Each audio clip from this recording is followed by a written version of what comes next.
कल्पना कीजिए एक ऐसी कैद की जहां ना सलाखें हैं और ना बेड़ियां। फिर भी आप पिछले 4745 दिनों से एक ही बिस्तर पर पत्थर बनकर पड़े हैं और आपका अपना परिवार ही हाथ जोड़कर आपके मरने की दुआ करे। दूसरी चौंकाने वाली हकीकत ये कि देश की सबसे बड़ी अदालत ने पहली बार ये स्वीकार कर लिया कि जीने के अधिकार में कभी कभी शांति से मरने का अधिकार भी शामिल होना चाहिए।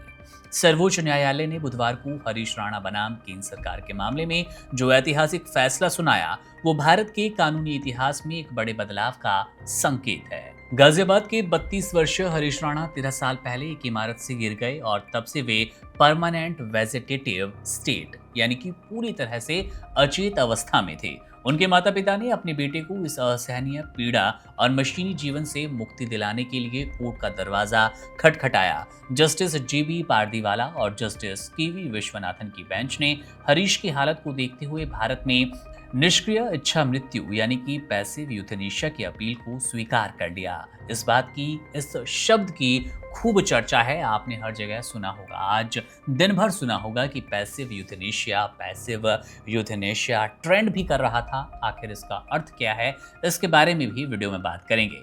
इस फैसले के बाद सबसे बड़ा सवाल ये, आखिर ये निष्क्रिय इच्छा मृत्यु क्या है और निष्क्रिय क्यों जुड़ा है इसके साथ?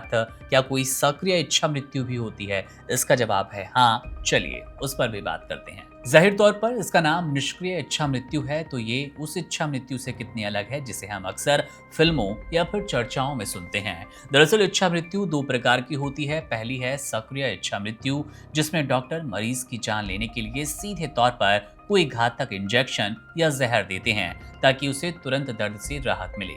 यह प्रक्रिया भारत समेत दुनिया के अधिकांश देशों में आज भी अपराध की श्रेणी में आती है। दूसरी तरफ है निष्क्रिय इच्छा मृत्यु, जिसे अब हरीश के मामले में मंजूरी मिली।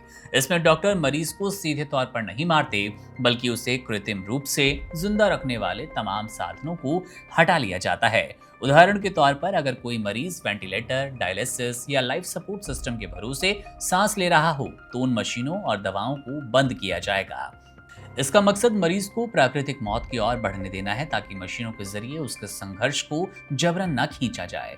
इच्छा मृत्यु की अवधारणा कोई नई नहीं है, इसका इतिहास सदियों पुराना है। प्राचीन ग्रीस में प्लेटो जैसे दार्शनिकों ने यह भी माना था जो लोग लाइलाज बीमारी से ग्रस्त हैं, उन्हें मौत का चुनाव करने का हक होना चाहिए। भारत में भी प्राचीन काल से प्रायोपवेश और संथारा जैसी परंपराएं रही हैं, जहां लोग आध्यात्मिक कारणों से स्वेच्छा से देह त्याग देते हैं। हालांकि आधुनिक समय में चिकित्सा जगत की हिप्पोक्रेटिक ओथ ने डॉक्टरों को किसी भी हाल में जान लेने से रोक दिया है। अब यही कारण है कि भारतीय अदालतों ने सालों तक ऐसी अपीलों को खारिज किया। संविधान के अनुच्छेद 21 के तहत मिलने वाले जीवन के अधिकार की व्याख्या हमेशा यही की गई कि राज्य का कर्तव्य व्यक्ति को हर हाल में जीवित रखना है। हरीश राणा के मामले से पहले भी अरुणा शानबाग जैसे कई चर्चित मामले सामने आए, जिन्होंने देश को झकझोर कर रख दिया। अदालतों ने हमेशा यही तर्क दिया कि इच्छा मृत्यु की अनुमति देने से इसका दुरुपयोग होगा और बुजुर्गों या बीमारों को बोझ समझकर खत्म किया जाएगा। लेकिन हरीश के मामले ने दिखाया कि जब सुधार की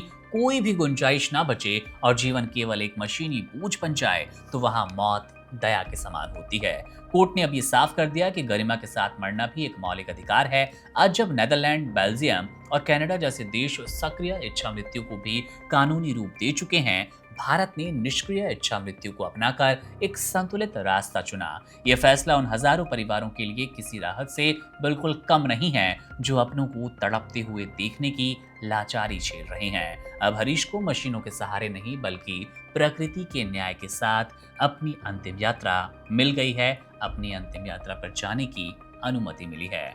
बहरहाल मामले को आप कैसे देख रहे हैं? निष्क्रिय इच्छा मृत्यु के बारे में क्या पहले आप जानते थे? कमेंट बॉक्स में अपनी राय जरूर दीजिएगा। मेरा नाम है मुकुंद। तमाम ऐसी ही बड़ी अपडेट्स और एक्सप्लेनर्स के लिए बने रहिए वन इंडिया के साथ। शुक्रिया। Subscribe to One India and never miss an update. Download the One India app now.